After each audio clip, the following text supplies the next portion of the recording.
Investigation के लिए उसका सवाल बनेगा।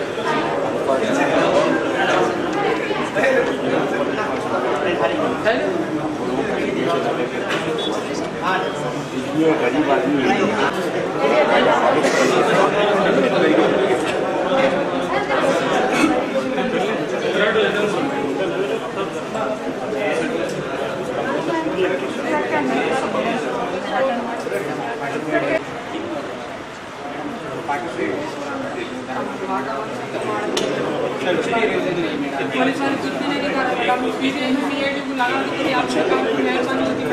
आजकल 8 दिन 2 दिन में 4 दिन में बोलते बोल रहे मैडम, किसी कुछ भी नहीं बोल रहे मैडम। हम लोग बेसहारा हैं।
తెచ్చేది మేమే అనేటటువంటి కాంగ్రెస్ పార్టీ అధిష్టానాలు సహకరించింది. అట్లాగే ప్రతిపక్ష పార్టీ స్థానంలో ఉన్నటువంటి బీజేపీ కూడా బాగా సహకరించింది. రాజీనామాల విషయంలో కూడా మన ఎండ లక్ష్మణ రాజీనామా చేయడం జరిగింది. ఉప ఎన్నికలు వచ్చినాయి. అట్లాగే 11 మంది మన టీఆర్ఎస్ ఎమ్మెల్యేలు కూడా రాజీనామా చేయడం జరిగింది. అప్పుడు కూడా మా వంతు యొక్క కృషిని ఉప ఎన్నికలలో 4 రోజులు 5 రోజులు పనిచేసి అటు ఎల్లారెడ్డి కావచ్చు, ఇటు బాన్స్వాడ కావచ్చు, నిజామాబాద్ కావచ్చు పనిచేయడం జరిగింది. మొత్తం మీద లక్ష్యాన్ని చేరుకున్న తర్వాత జేఏసీ తరఫున పెట్టుకున్నటువంటి సభ ఇవాళ చివరి సభ. మరి దీనికి వచ్చినటువంటి మిత్రులు 5 సంవత్సరాల నుంచి మనకు సహకరించు. ప్రతి గ్రామం నుంచి 2-3 కన్వీనర్లు ఉన్నారు. అట్లాగే టౌన్ నుంచి సుమారు 80-90 మంది సభ్యులతో కన్వీనర్లు ఉన్నారు. సుమారు ఒక 50 మంది పాత్రికేయులు, అటు ఎలక్ట్రానిక్ మీడియా కావచ్చు, ప్రింట్ మీడియా కావచ్చు సహకరించింది ఉద్యమానికి. అట్లాగే కళాకారులు కూడా గ్రామాలలో కానీ బోధన టౌన్లో కానీ అనేకమైనటువంటి కార్యక్రమాలు పెడితే వాళ్ళు దానికి రావడం జరిగింది. మొత్తం మీద బోధన చేసి తరఫున చేసినటువంటి ఏదైతే ఉద్యమం ఉందో దాన్ని ఒక్కసారి ఆత్మీయంగా ఆలోచన చేసుకొని సభ్యులందరినీ సన్మానం చేసుకుందామని చెప్పేసి ఏర్పాటు చేసుకున్నటువంటి కార్యక్రమం ఇది. ఈ కార్యక్రమానికి మొట్టమొదటి మనకు 1519 రోజులు టెంట్ నడవడానికి మనకు ఒక 5 పిల్లలు ప్రధానంగా సహకరించారు. ఆ 5 పిల్లలు వేదిక మీదకి వస్తే వాళ్ళకు మన గిరిదావర్ గంగారెడ్డి అన్న గారు ప్రత్యేకంగా బట్టలు పెడతామని చెప్పేసి చెప్పడం జరిగింది. 5 మిత్రులు వేదికపైకి రావాల్సింది మనం చేస్తున్నాం. తెడ్డు సాయిలు అన్న, భాగ్యరాజ్, యాదగిరి శంకర్ దత్తు. నేను లోకల్గా అందుబాటులో లేకపోయినా కానీ ఫోన్ ద్వారా సార్ ఇలా దీక్ష పనులు రాలేదంటే ఎవరికో చెప్తే ఎవరినైనా కానీ పట్టుకొచ్చేసి 11 కానీ 12 కానీ కూర్చోబెట్టి 5 గంటల వరకు దీక్ష నడిపించినటువంటి ఘనత ఈ 5గురికి ప్రత్యేకంగా దక్కుతుంది. అట్లాగే మనకు దీక్ష నిర్వహణకు ఒక 4 సభ్యులతో కమిటీ ఉంది. దాని ముత్తన బాబు ఉన్నాడు, రాజేశ్వర్ పటేల్ ఉన్నాడు, ప్రభాకర్ ఉన్నాడు, యాదగిరి ఉన్నాడు. ఈ 4 కూడా ఎవరిని దీక్షలో పిలవాలా, ఎవరిని కూర్చోబెట్టాలనే దాంట్లో కూడా ఆ 4 పాత్ర కూడా అమోఘంగా ఉన్నది. కాబట్టి 9 మందిని మనం చేసుకోవాల్సిన అవసరం ఉంది.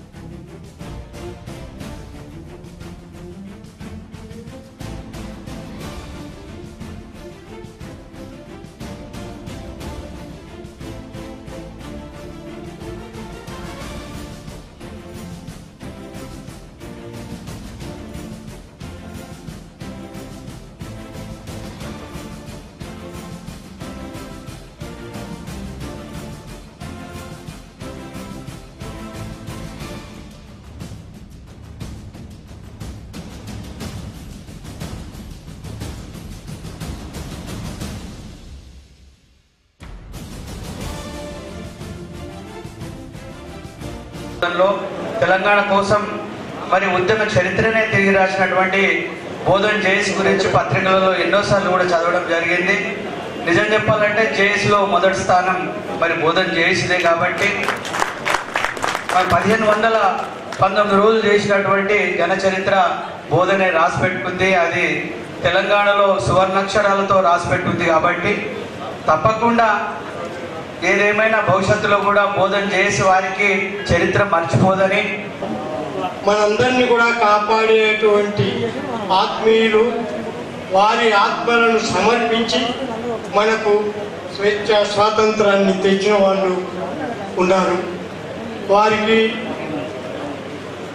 గుర్తుగా వారిని ఎప్పుడూ మరవకుండా ఉండడానికి బోధన్ పురజనులు నాకు ఒక అవకాశం ఇచ్చారు. అది స్తూప నిర్మాణం. అది నా జన్మలో సార్థకమైనటువంటి మరుపురానిటువంటి విషయం. అది ఇచ్చింది మీరందరే అని చెప్పేసి నేను కోరుతూ ఒకసారి మీ అందరికి కూడా నా మనసా వాచా కర్మేణ కృతజ్ఞతలు చెప్తూ ముగిస్తున్నాను. ముఖ్యంగా ఇన్ని రోజులు ఏదైతే ఈ దీక్షలు నడపడం అనేది కష్టంతో కూడుకున్న పని అయినా కూడా వాళ్ళు ఎటువంటి కష్టం అనుకోకుండా కూడా వాళ్ళు ఇన్ని రోజులు దీక్ష చేయడం అనేది గొప్ప విషయం. ముఖ్యంగా అయితే జిల్లా జేఏసీ నుంచి మేము వాళ్ళకి సన్మానం చేయవలసింది, కానీ ఈరోజు వాళ్ళ చేత మేము సన్మానం చేయించుకుంటున్నందుకు కూడా వాళ్ళకు మేము క్షమాపణ చెప్తూ ధన్యవాదాలు చెప్పుకుంటున్నాం. ఇంతే కాకుండా తెలంగాణ ఏర్పాటైన తర్వాత నిజంగా చూస్తే కూడా జేఏసీ నాయకులను సన్మానించవలసిన అవసరము మన రాష్ట్ర ప్రభుత్వానికి ఉండే, కానీ ఆ పని చేయలేదు. దానికి బాధపడుతున్నాము. అన్ని సమావేశాలలో సీనియర్స్కు మేము ఆదరిస్తాము, సీనియర్స్కు సముచిత స్థానం కల్పిస్తామని చెప్పిన వాళ్ళు కూడా ఈరోజు అది మర్చిపోతున్నారు.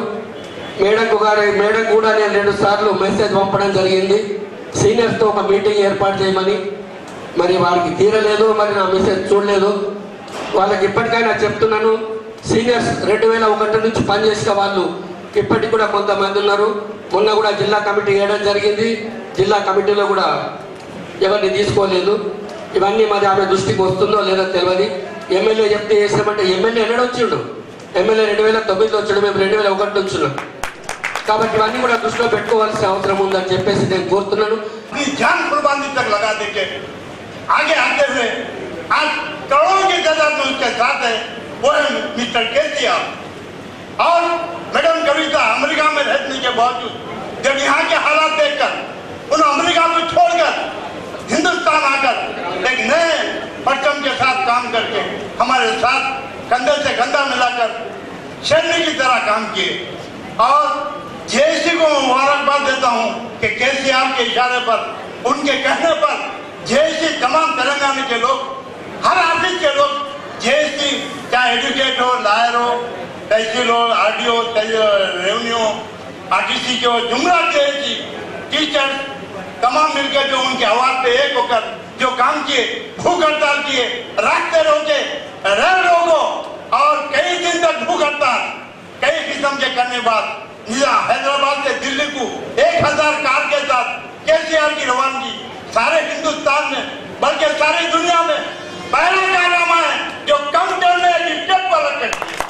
ये हमारा केसीआर का कारनामा है। और जेएससी में 10 जिलों में जो बोधन की जेएससी 1519 दिन काम करके अपना लोहा बन रहा, काबिल मुबारकबाद है, उनको गोल्डन प्राइज देना चाहिए जेएससी बोधन को हेडक्वार्टर की जानिब से। और मैं मैडम कविता से ख्याल करूंगा कि कल जो 2 जून से 7 जून तक तेलंगाना का जश्न मना रहा है, बोधन जेएससी को गोल्ड मेडल दिया जाए।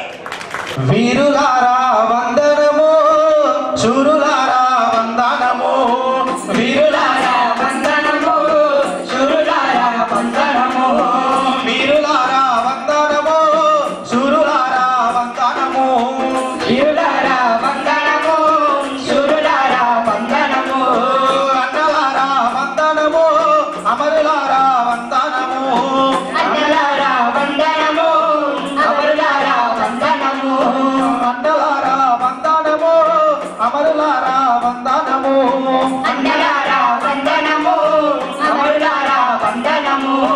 తెలంగాణ రాష్ట్రం కోసం తెవతోని పోరాడుతాము. వీరులారా వందనమో, శూరులారా వందనమో, అన్నలారా వందనమో, అమరులారా వందనమో. పల్లె నుండి పట్నం వచ్చి పోరుపాటాలెన్నో చదివి, పల్లె నుండి పట్నం వచ్చి పోరుపాటాలెన్నో చదివి, పల్లె నుండి పట్నం వచ్చి పోరుపాటాలెన్నో చదివి, పల్లె నుండి పట్నం వచ్చి పోరుపాటాలెన్నో చదివి. ఆంధ్రవలస పాలనలోన ఆగమైన బతుకుల చూసి, ఆంధ్రవలస పాలనలోన ఆగమైన బతుకుల చూసి, ఆంధ్రవలస పాలనలోన ఆగమైన బతుకుల చూసి, ఆంధ్రవలస పాలనలోన ఆగమైన బతుకుల చూసి. అగ్గిమంటల్లో రావంటి గమరుడైన శ్రీతోట్టకు, వీరులారా వందనమో, శూరులారా వందనమో, అన్నలారా వందనమో, అమరులారా వందనమో, వీరులారా వందనమో, శూరులారా వందనమో, అన్నలారా వందనమో, అమరులారా వందనమో. మన కొలువులు కొల్లగొడుతుంటాని, మన కడుపులు కాల పెడుతుంటాని, మన కొలువులు కొల్లగొడుతుంటాని, మన కడుపులు మాల పెడుతుంటాని, మన కొలువులు కొల్లగొడుతుంటాని, మన కడుపులు కాల పెడుతుంటాని, మన కడుపులు కొల్లగొడుతుంటాని, మన కడుపులు కాల పెడుతుంటాని.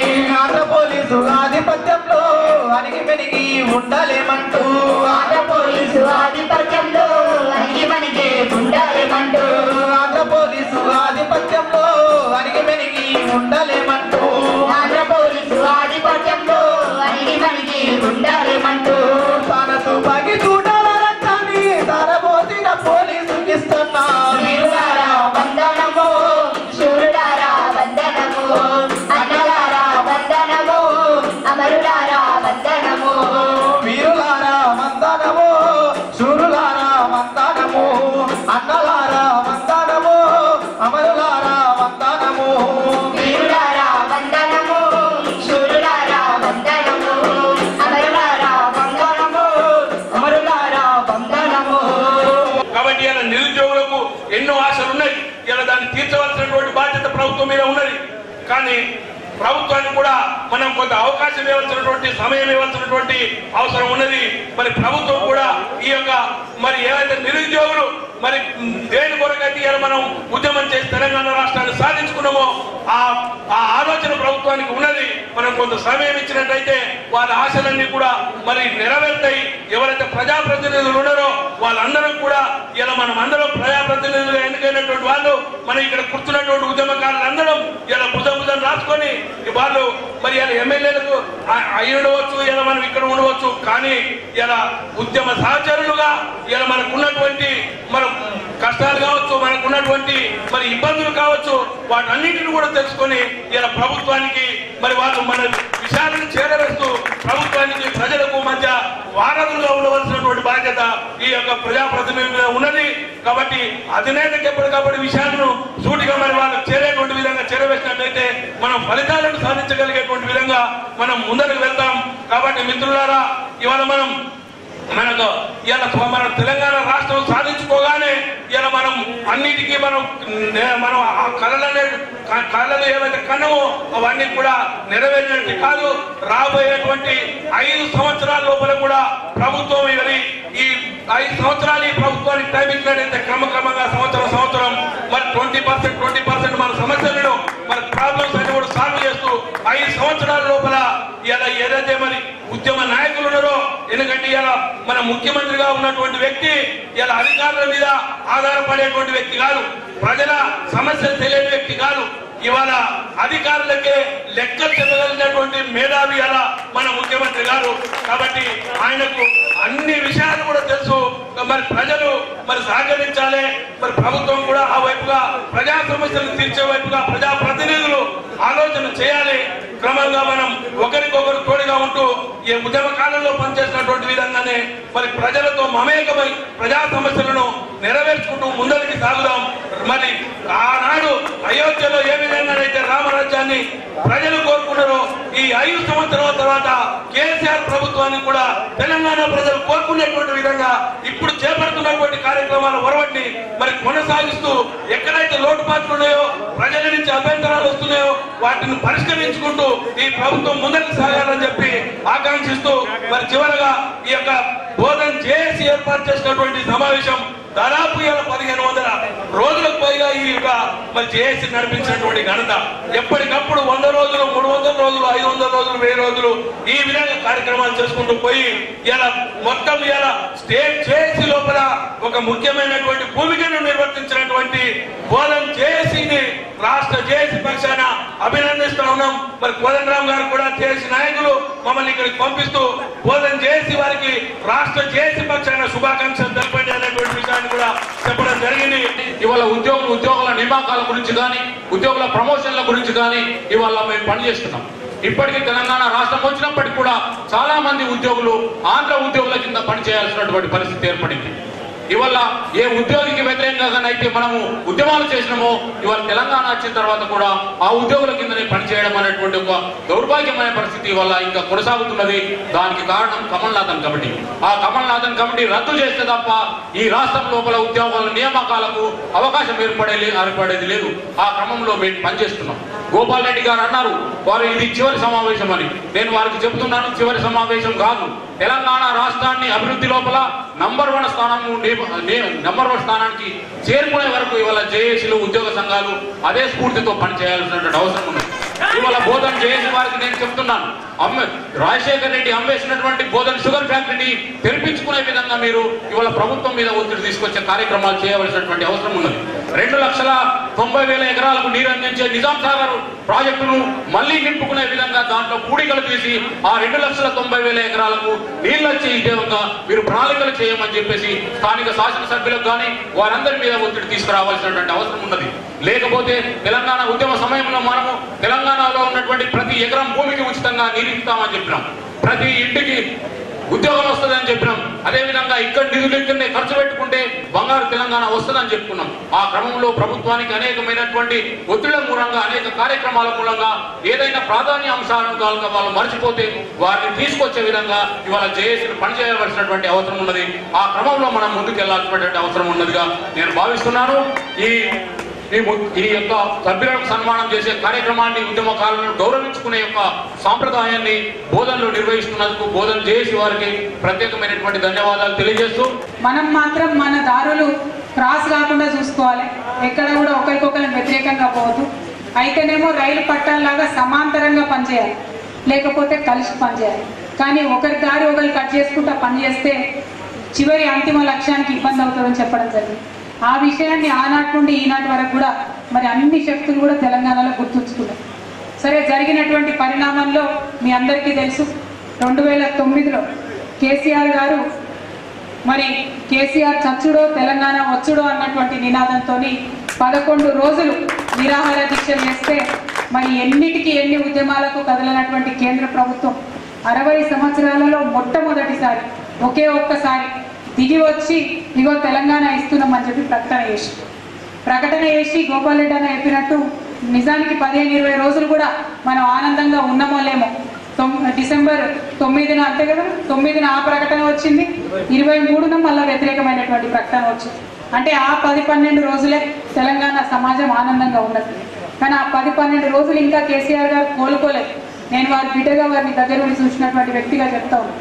ఇప్పటికి కూడా కేసీఆర్ గారు లేచి నిలబడి నడవాలంటే ఆయనకు ఆ నిరాహార దీక్ష చేసినటువంటి సమయంలో మనలాగా నిండుకున్నాడు కదా, పక్కప్రాణి కదా, దాంతో మొత్తం మజిల్స్ అంటారు కదా, పిక్కలన్నీ కూడా కరిగినటువంటి సందర్భం అప్పుడు. అంటే లేచి నిలబడాలంటే నడవాలంటే అతి శూతిమెత్తంగా నడవాల్సినటువంటి సందర్భం. అట్లా రెస్ట్ తీసుకోవాల్సినటువంటి సందర్భంలో కూడా మనకు వ్యతిరేకమైన ప్రకటన వచ్చిందంటే అక్కడ అటుపక్క మొత్తం రాజకీయ శక్తులన్నీ ఒకటైనవి, అటుపక్క అందరూ కూడా బలంగా ఒకటైనవి. కాబట్టి వాళ్ళు ప్రకటన వెనక్కి తీసుకున్నారు. ఇక్కడి పక్క మనం విడివిడిగా ఉంటే ఎవరికీ లాభం లేదని చెప్పి కేసీఆర్ గారే డైరెక్ట్గా జానారెడ్డి గారి ఇంటికి వెళ్ళి, కాంగ్రెస్ పార్టీ వ్యక్తి, మరి ఆయనకు వ్యతిరేకంగా కొట్లాడినాం 12 ఏళ్ళు, మనం 12-13 ఏళ్ళు ఎంతో కష్టపడి రక్తాన్ని కరిగించి నడుపుకున్నటువంటి పార్టీ. అయినా సరే నా పార్టీ అయిపోయినా సరే, నా పార్టీ ఉన్నా లేకున్నా సరే రావాల్సింది నాకు తెలంగాణ, నా పార్టీ ఉన్నా లేకున్నా ఒకటే అని చెప్పి జానారెడ్డి గారి దగ్గరికి వెళ్ళి కాంగ్రెస్ పార్టీ నాయకుడిని పట్టుకొని, జానన్న ఇప్పుడున్నటువంటి సందర్భంలో నువ్వు నేను పార్టీ అని కూర్చుంటే మరి తెలంగాణ వాళ్ళం పలసగైపోతాం. ఆ పక్క ఆంధ్ర వాళ్ళు మొత్తం టీడీపీ వాళ్ళు, కాంగ్రెస్ వాళ్ళు, అన్ని పార్టీలో ఒకటైన మీ అందరికీ గుర్తుంటుంది. లగడపాటి రాజగోపాలు దీక్ష చేస్తే నన్నపనేని రాజకుమార్ గారు పోయి పరామర్శించినటువంటి సందర్భం. అంటే వాళ్ళకు టీడీపీ లేదు, కాంగ్రెస్ లేదు, అందరూ ఒకటే. మరి మన దగ్గర ఎందుకు ఉండకూడదు ఆ రాజకీయమైనటువంటి ఐక్యత అని చెప్పి కేసీఆర్ గారు పోయి జానారెడ్డి గారి ఇంట్లో కూర్చొని పెడితే పుట్టినటువంటిదే ఈ తెలంగాణ జేఏసీ. అటువంటి తెలంగాణ జేఏసీకి అధ్యక్షులుగా ఉండమని కోదండరామ్ గారిని రిక్వెస్ట్ చేసి, ఆ తర్వాత అలా టీడీపీ పార్టీ వచ్చింది, భారతీయ జనతా పార్టీ వచ్చింది, న్యూ డెమోక్రసీ వచ్చింది, అన్ని ప్రజా సంఘాలు కూడా రావడం జరిగింది, ఉద్యోగ సంఘాలందరూ కూడా రావడం జరిగింది. జేఏసీ ఆవిర్భావంలోనే మీకు కేసీఆర్ గారి గొప్పతనం కనిపిస్తుంది. మామూలుగా మనం ఒక్క సంఘం, ఒక్క వ్యక్తులు, 2 వ్యక్తులు ఉండేటటువంటి సంఘం పెట్టుకున్న వాళ్ళే నాకెందుకు వేదిక మీద సీట్ ఇవ్వలేదు, నాకెందుకు ఈ పదవి ఇవ్వలేదు, నాకెందుకు గుర్తింపు లేదు అని కొట్లాడేటటువంటి సందర్భాన్ని మనం చూస్తాం. కానీ 12 సంవత్సరాలు పార్టీని నడిపి అప్పటికే ఎమ్మెల్యేలుండి, ఎంపీలుండి, కేంద్ర మంత్రి పదవి స్థానంలో ఉన్నటువంటి వ్యక్తి నా పార్టీ ఏమైనా సరే నాకు తెలంగాణ రావాలని చెప్పి అందరితో చేతులు కలిపినటువంటి సందర్భం. అంతేకాదు జేఏసీ సభలు మీరు గుర్తుకు చేసుకుంటే వేదికలే మన గ్రౌండ్ల లాగా ఉండేది. ఇప్పుడు ఎట్లయితే అందరం కూర్చున్నామో వేదికల మీద, ఆనాడు కేసీఆర్ గారు లాంటి నాయకుడు అప్పటికైనా నిరాహార దీక్ష చేసి ఆల్మోస్ట్ ప్రజలలో చాలా అత్యున్నతమైనటువంటి స్థానానికి వెళ్ళినటువంటి నాయకుడు కూడా ఒక్క వ్యక్తి ఉన్నటువంటి సంఘమైనా పక్కన కూర్చొని ఇచ్చింది, ఒక్క వ్యక్తి ఉన్నటువంటి సంఘాన్నైనా కూడా మైక్ ఇచ్చి మాట్లాడని ఇచ్చింది. 89 మంది ఒక్కొక్క వేదికల మీద మాట్లాడినటువంటి సందర్భం జేఏసీలో మనం చూసాం. మనం ఎవరు కూడా చిన్నగా అనుకోలే, ఎవరు కూడా పెద్దగా అనుకోలేదు. అందరూ కలవాలి, అన్ని చేతులు ఒక దగ్గరికి రావాలి. ఇవాళ తెలంగాణ పౌరుషం ఏంటో అవతలోనికి తెలవాలి అని చెప్పే మనం ఆనాడు కొట్లాడడం మొదలుపెట్టి, దానికి సందర్భంగా ఆయన ఇచ్చినటువంటి స్ఫూర్తిని తీసుకొని, కేసీఆర్ గారు ఇచ్చినటువంటి స్ఫూర్తిని తీసుకొని అందరు సంఘాలు కూడా కలిసి వచ్చినాయి. జేఏసీలో అందరం కూడా కలిసి మరి పనిచేసినటువంటి సందర్భాన్ని మనం చూసినాం. కానీ ఒక్క విషయం ఇక్కడ పెద్దలందరూ గుర్తు తెచ్చుకోవాలి, మీ ద్వారా, మీడియా ద్వారా తెలంగాణ బిడ్డలందరూ కూడా చెప్తా ఉన్నారు. ఆనాడు మనం జేఏసీ ఫామ్ చేస్తే కూడా ఆంధ్ర మీడియా అంతా కళ్ళల్లో నిప్పులు పోసుకున్నారు. ఎప్పుడు విడపడదామని ఆలోచనే. వాళ్ళ ప్రచారంతో ఒకసారి కాంగ్రెస్ పార్టీ జారిపోయింది, ఇంకోసారి టీడీపీ పార్టీ జారిపోయింది. ఆనాడు ఉన్నటువంటి సందర్భంలో Bharatiya Janata party, New Democracy, TRS party, మిగతా ఉద్యోగ సంఘాలను కూడా మరి జేఏసీని పట్టుకొని జేఏసీతో నిలబడి ఉన్నటువంటి వాళ్ళకు. మళ్ళా తర్వాత సహాయ నిరాకరణ, అప్పుడు ఆంధ్ర మీడియా ఎప్పుడు ఇష్టం వచ్చినట్టు వార్తలు రాసడం, మళ్ళా తర్వాత రైల్ రోకో, దానికి వార్తలు రాసడం, సకల జనుల సమ్మె, దానికి వార్తలు రాసడం, ఎక్కడికక్కడ ఒకసారి కేసీఆర్కి కోదండరామ్కి బాగాలేదని రాస్తారు, ఇంకోసారి ఉద్యోగ సంఘాలకు కోదండరామ్ సార్కి బాగాలేదని రాస్తారు, ఇట్లా రకరకాలుగా ఇంకొకసారి ఓయూ విద్యార్థులకు మనకు బాగాలేదని రాస్తారు. ఇవన్నీ దాటుకుంటూ వచ్చినాం మనం. ఇవాళటి సందర్భంలో, ఇక్కడ ఉన్నటువంటి సందర్భంలో మనం చేసినటువంటి త్యాగాలను గుర్తు తెచ్చుకుంటూ, అమరులైపోయినటువంటి బిడ్డలను గుర్తు తెచ్చుకుంటూ, ఈ ఉద్యమం కోసం త్యాగం చేసి 1519 రోజులు కడుపులు మార్చుకున్నటువంటి నా బోధన్ బిడ్డల త్యాగాన్ని గుర్తు తెచ్చుకుంటూ ఆనందంగా మరొక్కసారి తెలంగాణ రాష్ట్ర అభివృద్ధికి పునరంకితం అవ్వాల్సినటువంటి సమావేశం ఇది. ఇక్కడ మనం మాట్లాడాల్సింది పదవుల గురించి, పార్టీల గురించి కాదు. ఎందుకంటే కేసీఆర్ గారు ఏనాడైతే జేఏసీ పెట్టిండ్రో ఆనాడే తెలంగాణ సమాజం మొత్తం ఒకటి, కులాలకు, మతాలకు, పార్టీలకు, సంఘాలకు అన్నిటికీ మనం అతీతం అనేటటువంటి మెసేజ్ను ఒకటి ఆనాడు ఇచ్చినటువంటి సందర్భం. దాన్ని స్ఫూర్తిగా ఇంతకాలం మనం కొనసాగించాం. మరి ఇప్పుడు రాష్ట్రం వచ్చింది, మన ప్రభుత్వం వచ్చింది. మన ప్రభుత్వం అని ఎందుకు నేను సగర్వంగా చెప్తా ఉన్నా అంటే, టీఆర్ఎస్ అనేటటువంటి పార్టీగా ఒంటరిగా మేము ఉద్యమం చేసి ఉండొచ్చు అన్నాడు, కానీ అందరినీ కలుపుకోవాలనుకుంది. ఇవాళ కూడా ప్రభుత్వంగా ఒంటెత్తు పొగళ్ళు పోవచ్చు, కానీ కేసీఆర్ గారు మొట్టమొదటి రోజే చెప్పింది, మా ఎజెండా ప్రజల ఎజెండా, ఉద్యమాల నుంచి వచ్చినటువంటి పార్టీ కాబట్టి మాది ప్రజల పక్షాన్నే పనిచేసే పార్టీ. ఆనాటి నుండి ఈనాటి వరకు సంవత్సర కాలంలో మీరు చూడండి ఎన్ని ప్రజల పక్షాన ఉండేటటువంటి నిర్ణయాలు వచ్చినాయో మీరే ఆలోచించారు. ఒకటి కాదు, రెండు కాదు. ఇవాళ నేను ప్రభుత్వం గురించి, ప్రభుత్వ పథకాల గురించి చెప్పేటటువంటి సందర్భం కాదు. కానీ ఎందుకు చెప్తా ఉన్నా అంటే, ప్రజానాయకుడే ముఖ్యమంత్రి అయితే ఎట్లా ఉంటుంది అన్నటువంటిది, తేడా ఏందన్నటువంటిది ఇవాళ మనం గమనిస్తున్నటువంటి సందర్భం. ఇప్పుడు నా దగ్గరికైనా, అదేవిధంగా కేసీఆర్ గారి దగ్గరికైనా, లేదంటే సెక్రటేరియట్కైనా, ఇంతకుముందు ఎప్పుడు తెలంగాణ బిడ్డలు పాపం సెక్రటేరియట్ ముఖమే చూడరు, దానిలోకి లోపలికి పోవాలంటేనే మనకు భయం అయ్యేటటువంటి పరిస్థితి ఉంటుంది. అట్లాంటిది వాళ్ళ తెలంగాణ సెక్రటేరియట్కి ఎవరంటే వాళ్ళు వస్తూ ఉన్నారు. ఇప్పుడు నారాయణ గారు చెప్పిండు, మన ఇక్కడ షుగర్ ఫ్యాక్టరీ అని. షుగర్ ఫ్యాక్టరీ రైతులను రక్తం పీల్చుకొని తాగినటువంటి నాయకులే తప్పితే వాళ్ళ పక్షాన నిలబడ్డ నాయకులు ఇంతవరకు లేదు. కానీ మా ముఖ్యమంత్రి గారు అదే సెక్రటేరియట్లో షుగర్ ఫ్యాక్టరీ రైతులతో మీటింగ్ పెట్టి, ఆ ప్రైవేట్ వాడు యజమాని ఓన్లీ నేను మినిమం సపోర్ట్ ప్రైస్ ఇస్తాను అంటే 2260 రూపాయలు 70 రూపాయలు ఇస్తాను ఆయన అంటే, అట్లా కుదరదు, 2600 నువ్వు ఇవ్వాల్సిందే, మిగతా ప్రైవేట్ షుగర్ ఫ్యాక్టరీలు ఎట్లా అయితే ఇస్తున్నారో రైతులకు అట్లా ఇవ్వాల్సిందే అని మేము చెప్పినాం. వాడు వినలేదు. వినకపోతే ఏం చేసింది, ప్రభుత్వమే ఇంకా 320 రూపాయలు కలిపి మొత్తంగా దాదాపు 11 కోట్ల రూపాయలు రైతులకు డైరెక్ట్గా ఇచ్చినాం. అదే ఆంధ్ర ప్రభుత్వాలకి ఇట్లా ఎప్పుడు జరగలే, చరిత్రలు జరగట్లేదు. ఇగో నువ్వు బాగా మాట్లాడుతున్నావు, నేను ఒక్కసారి గట్టి కొట్టినా అంటే నీకు దెబ్బ తాకుతుంది అని పనులు అన్నాయట. అంటే నాలుక నవ్వుతుందట. నువ్వేం చేస్తావు తల్లి, నేను ఒక్కసారి వంకర మాట్లాడినంటే మొత్తం 32 ఊడిపడతాయి అన్నది. అంటే జేఏసీకి టీఆర్ఎస్ ఉంటే అనుబంధం నాలుకకు పనులు లాంటిది అన్నది. కలిసిమెలిసి ఉంటేనేమో అంత మంచిగా ఉంటుంది. అటువంటి అంశాన్ని, ఆవశ్యకతను మనందరం కూడా గుర్తించుకోవాల్సినటువంటి అవసరం. ఎందుకంటే ఉన్నా అంటే, ప్రభుత్వం గత 1 సంవత్సర కాలంగా చేస్తున్నటువంటి నిర్ణయాలు కొంతమంది ఆంధ్రోళ్ళు వ్యతిరేకంగా ఎట్లా మాట్లాడతారు. ఈ ఆంధ్రజ్యోతి పేపర్ మరి అక్కడ విలేకరు ఉన్నాడో లేడో ఆయన, కానీ మరి వాళ్ళైతే ఉన్నదే రాసేదే మనకు వ్యతిరేకంగా రాస్తారు. కానీ దురదృష్టవశాత్తు మన ప్రజా సంఘాల నాయకులు దానిలో ఉన్నటువంటి లోతును పరిశీలించకుండా, ఎందుకు కేసీఆర్ గారు ఈ మాటలు చెప్తున్నారు అన్నటువంటి అంశాన్ని పరిశీలించకుండా దాని మీద విమర్శ చేస్తా ఉన్నా. వారికి నేను ఒకటే రిక్వెస్ట్ చేస్తా ఉన్నా, ఆంధ్రలో అంశం దొరికితే వ్యతిరేకిద్దామని మనల్ని చూస్తూ ఉన్నారు. మరి మీరెందుకు ఆలోచన చేయరు? మీ నాయకుడే కదా, మీతో పాటు నిన్న మొన్నటి వరకు భుజం కట్టి నడిచినటువంటి వ్యక్తే కదా, ఈ గడ్డ కోసం ప్రాణాన్ని పణంగా పెట్టినటువంటి వ్యక్తే కదా. అంతకు మించినటువంటి నాయకుడు మీకు ఇప్పుడు ఎవరున్నారు ఆప్తులు? ఎందుకు మన నాయకుడి గురించి మీరు లోతుగా ఆలోచన చేయరు అన్నటువంటి అంశాన్ని నేను ఇవాళ తెలంగాణ మేధావులకు, తెలంగాణ ప్రజా సంఘాలందరికీ కూడా విజ్ఞప్తి చేస్తా ఉన్నాను. ఎందుకంటే ఇటువంటి అడ్డంకులు ఎన్నో దాటినాం మనం ఎన్నో అవంతరాలు ఎదుర్కొని ఇక్కడ తెలంగాణ రాష్ట్రం సాధించుకున్నాం. రాష్ట్రం సాధించుకున్నాక కూడా పక్కింటోడు చెప్పేదే మనం ఎందుకు వినాలా? ఆంధ్రజ్యోతి రాసేది మనం ఎందుకు నమ్మాలా? ఆంధ్రులకు జ్యోతులు వెలిగించేటటువంటి పత్రికలు, ఆంధ్రులకు బానిసలుగా ఉండేటటువంటి నాయకులు మాట్లాడే మాటలు, తెలంగాణ కోసం పనిచేసినటువంటి సంఘాలు మాట్లాడితే ప్రజలకు కూడా వినడానికి చాలా ఎబ్బెట్టుగా ఉంటుంది, చాలా పల్సగా అవుతుంది ప్రజలకు. నేను ఒకటే విజ్ఞప్తి చేస్తా ఉన్నా, ఇవాళ మన ప్రభుత్వం ఏదైతే మనం ఉద్యమం చేసినటువంటి కాలంలో జరగాలనుకున్నామో, ఏదైతే ప్రజలకు కానీ, విద్యార్థులకు కానీ, ఉద్యోగులకు కానీ మేలు జరగాలనుకున్నామో వాటి మీదనే మన ఆలోచన తప్పితే ఇంకొకటి లేదు. ఇక్కడ మామిడి నారాయణ గారు ఇంకొక మాట అన్నారు, కమల్ నాథన్ కమిటీ సంవత్సర కాలం నుంచి ఉద్యోగుల విభజన చేస్తలేదన్నారు. సంవత్సర కాలం ఈ కింది స్థాయి ఉద్యోగుల గురించి అన్న చెప్తా ఉన్నాడు. ఐఏఎస్ అధికారుల విభజన చేయమంటే కేంద్ర ప్రభుత్వానికి 7 నెలలు పట్టింది. కానీ భారతీయ జనతా పార్టీ వాళ్ళు ఒక్క మాట కూడా మాట్లాడలేదు. ఏమన్నా అందామా అంటే ఏమనాలి, వాళ్ళు ఒత్తిడి తీసుకురావద్దా? నిజానికి వాళ్ళు కలిసి పనిచేయలేదా తెలంగాణ కోసం? తెలంగాణ అభివృద్ధి మరి కుంటుపడతలేదా ఆఫీసర్లు రాకపోతే? ఎందుకు మాట్లాడరు? ఎందుకంటే అధికారంలో అక్కడ వాళ్ళు ఉన్నారు, ఏమనలేని పరిస్థితి. మరి ఇంకా కూడా మన కింద స్థాయి ఉద్యోగుల విభజన జరగలేదు. మాకు కూడా బాధ అవుతుంది. ఎక్కడికైనా ఫోన్ చేస్తే ఆంధ్ర ఆఫీసర్ మాట్లాడతాడు, వాడు గ్యారెంటీ ఉంటానే చెప్తాడు, పని చేయమంటే చేయడు.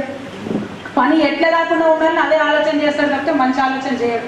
కాబట్టి ఇమ్మీడియట్గా తక్షణంగా కమల్నాథన్ కమిటీ సిఫార్సులైనా సరే, ఉద్యోగుల విభజన అయినా సరే జరగాల్సినటువంటి అవసరం ఉంది. దానికి మేము రాజ్నాథ్ సింగ్ గారిని కలిసి ఎన్నోసార్లు విజ్ఞప్తి చేసినాం. ఆ విషయం మన ఉద్యోగ సంఘాల వాళ్ళందరికీ కూడా తెలుసు. అయినప్పటికీ విభజన అయితే లేదు. కానీ కిషన్ రెడ్డి గారు తెల్లారులేస్తే కేసీఆర్ గారిని తిడతారు, మరి మేము తెల్లారులేస్తే మోడీని తిట్టాలా? అట్లా కాదు కదా. ప్రభుత్వం అన్నాక, విభజన అన్నాక, పెన్ను పేపర్ మీద చేసే పని అన్నాక ఆలస్యం అవుతుంది. ఆ విషయం మాకు తెలుసు. అందుకే మేము సంయమనం పాటిస్తూ ఉన్నాం. మేము అధికారంలోకి వచ్చి సంవత్సరం కాలేదు, 60 సంవత్సరాలు అరిగోస పెట్టించారు తెలంగాణ. 60 సంవత్సరాలు నాశనం చేసింది. ఎన్ని రోజులైందండి నిజాం షుగర్ ఫ్యాక్టరీ అమ్మి? దాని లెక్కలు తీర్చాలంటే సంవత్సరంలో అయ్యే పనేనా? అయినా చేస్తున్నాం కదా. ఆ సంయమనాన్ని పాటించకుండా కేవలం మీకు అంటే అయిపోతుంది, బట్టగలిసి మీరేస్తే అయిపోతుంది అంటే మేము ఉద్యమంలోంచి వచ్చిన వాళ్ళమే, మాటకు మాట జవాబు చెప్పగలిగేటటువంటి వాళ్ళమే. కానీ మన సంఘాలు, మన నాయకులు, మన అన్నలు, మన తమ్ములు నిన్న మొన్నటి దాకా మనతో కలిసి భుజం తట్టి ఉద్యమంలో పాల్గొన్న వాళ్ళు కాబట్టి సంయమనం పాటిస్తూ ఉన్నాం. కానీ మోకా దొరికింది కదా, ఆంధ్రుడు రాయేస్తాడు, మనం కూడా ఒక రాయేస్తారంటే చూసుకుంటే ఊరుకునే వాళ్ళు కూడా ఎవరు ఉండరు. కాబట్టి ఇటువంటి సమావేశాలు జేఏసీ వేదికలైనా సరే, ఇంకా వేరే ప్రజా సంఘాల వేదికలైనా సరే తెలంగాణలో ఐక్యతను పెంపొందించడానికి వాడుకోవాలి. కులాలకు మతాలకు అతీతంగా పనిచేయడానికి వాడుకోవాలి. పార్టీలకు అతీతంగా పనిచేయడానికి వాడుకోవాలి. ప్రజా సంఘాలు ఖచ్చితంగా ప్రభుత్వాలు తప్పు చేస్తుంటే నిలదీయాలి. కానీ సమయం ఇచ్చి నిలదీస్తే మర్యాద అనిపించుకుంటుంది, బాగుంటుంది, ప్రభుత్వానికి కూడా పనిచేసేటటువంటి అవకాశం ఉంటుంది. ఈ సందర్భంగా బోధన్ కోడలుగా నేను ఎక్కడికి పోయినా గర్వంగా చెప్తా. నేను నిజామాబాద్ కోడలు అని చెప్తా. కానీ నిజామాబాద్ ఎక్కడ అంటే మళ్ళీ నేను నిజంగా రేపటి నాడు చనిపోయిన తర్వాత కూడా ఇక్కడే ఉండేదాన్ని కాబట్టి నాకు బోధనకు ఉండేటటువంటి సంబంధం ఎక్కడని ఎన్నిసార్లు చెప్పినా కూడా తీరనటువంటి బంధం. కాబట్టి బోధన్లో ఇంత పెద్ద ఎత్తున ఉద్యమం జరిగిందంటే నేను గోపాల్ రెడ్డి సార్ అనుకున్నాం, బోధన్ నడివీధిలో మంచి పెద్ద పైలాన్ కట్టాలి. జేఏసీ చేసినటువంటి ఉద్యమానికి సాక్షి. కానీ దానికి కూడా మంచి పేరు పెట్టుకుందాం. అమరవీరుల స్తూపం పక్కన ఇంకెక్కడన్నా అన్నది ఆలోచన చేద్దాం. బోధన్ టౌన్ కూడా మొత్తం మేము బోధన్ మొత్తం పట్టణానికి కూడా మాస్టర్ ప్లాన్ రూపొందిస్తూ ఉన్నాం. కాబట్టి రేపు పట్టణం పెరిగినా, ప్రజలు ఎక్కువైనా కూడా ఇబ్బంది లేనటువంటి స్థలంలో, నిరంతరం అందరూ చూసేటటువంటి స్థలంలో ఈ 1519 రోజులు జరిగినటువంటి ఉద్యమానికి సాక్షిగా బోధన్ గడ్డలోని ఉద్యమకారుల త్యాగం ముందు తరాలకు అందేటటువంటి విధంగా ఒక అద్భుతమైనటువంటి కట్టడాన్ని కూడా నిర్మాణం చేద్దాం. దానికి నా సంపూర్ణ సహకారం ఉంటుందని కూడా నేను తెలియజేస్తా ఉన్నాను. అట్లా ఎక్కడికక్కడ ఆ త్యాగాలను చూసుకొని మనం ముందు తరాల మన ప్రజలు ఒక దగ్గరికి రావాలి. కానీ ఇవాళ మనం వేదిక మీద మాట్లాడుకున్నటువంటి మాటలు ముందు తరాల వాళ్ళు వింటే ఎట్లా విడిపోవాలని ఆలోచన చేస్తారు, ఎట్లా కలవడానికి అన్నారు. కానీ అందుకని జేఏసీ నాయకులకు, అదేవిధంగా ప్రజా సంఘాల నాయకులందరికీ కూడా మరీ విజ్ఞప్తి చేస్తా ఉన్నాను. ప్రభుత్వం మన ప్రభుత్వం, ప్రజల్లోంచి వచ్చినటువంటి ప్రభుత్వం, ఆంధ్రోలు ప్రభుత్వం కాదు, ఆంధ్రోలు హైకమాండ్గా ఉండేటటువంటి ప్రభుత్వం అంతకంటే కాదు. కాబట్టి కేసీఆర్ గారి మొదటి ప్రాధాన్యత ప్రజా సంక్షేమం. ఎప్పటికైనా కూడా తెలంగాణ వాడు బాగుండాలనుకునేటటువంటి వారే మన ముఖ్యమంత్రి గారు. కాబట్టి ఈ ప్రజా సంఘాలన్నీ కూడా ప్రభుత్వానికి అండగా నిలబడండి. ఉద్యమంలో ఎట్లా అయితే అందరూ కలిసికట్టుగా పనిచేసినామో బంగారు తెలంగాణ సాధనలో కూడా అందరూ కలిసికట్టుగా రండి, ఆంధ్ర వాళ్ళ మాయలో పడకండి అని చెప్పి మళ్ళొకసారి మీ అందరికీ విజ్ఞప్తి చేస్తా ఉన్నా. అట్లానే మా అన్న చెప్పిండు, జేఏసీ మీటింగ్లో మాకు కండువాలు వేసుకొని ఇస్తారు. ఇవన్నీ కొత్త విషయాలు కావు. మనం ఎంతో త్యాగాలు చేసినాం.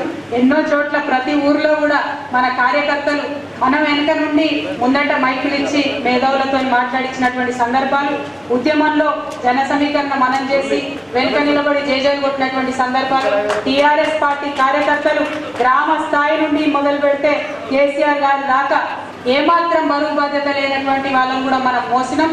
మంచి మేధావులను కూడా పైకి తీసుకొచ్చినాం. తెలంగాణ ఉద్యమంలో ఊరికొక కేసీఆర్ని తయారు చేస్తామని మనం ఎట్లయితే చెప్పినామో ఇవాళ అన్ని చోట్ల కూడా తయారు చేసి చూపించినాం. టీఆర్ఎస్ పార్టీ చరిత్రలో నిలిచిపోయేటటువంటి పార్టీ. ఒక్క మీటింగ్ లో కండువా వేసుకోతే మనకేం కాదు. అవసరమైనప్పుడు తగ్గి ఉండాలి, అవసరమైనప్పుడు ఒదిగి ఉండాలి, ఎదిగి కూడా ఉండాలి. కార్యకర్తలు ఏమాత్రం నిశ్చింతగా ఉండాలి, ధైర్యంగా ఉండాలని మరొక మాట మీ అందరికీ విజ్ఞప్తి చేస్తూ, బోధన చేసి చేసినటువంటి అపురూపమైనటువంటి త్యాగాన్ని చిరస్మరణీయంగా ఎల్లకాలం ఉండేలాగా స్తూప నిర్మాణానికి మాత్రం మన పార్టీ తరఫున, నా తరఫున, తెలంగాణ జాగృతి తరఫున కూడా పరిపూర్ణమైనటువంటి సహకారం ఉంటుందని మనం చేస్తూ సెలవు తీసుకుంటా ఉన్నాను. జై తెలంగాణ, జై తెలంగాణ. జై తెలంగాణ అన్నప్పుడు చేయొద్దని వాళ్ళు అందరూ ఆంధ్రోళ్ళు అంటారు, మరి మీ ఇష్టం. జై తెలంగాణ.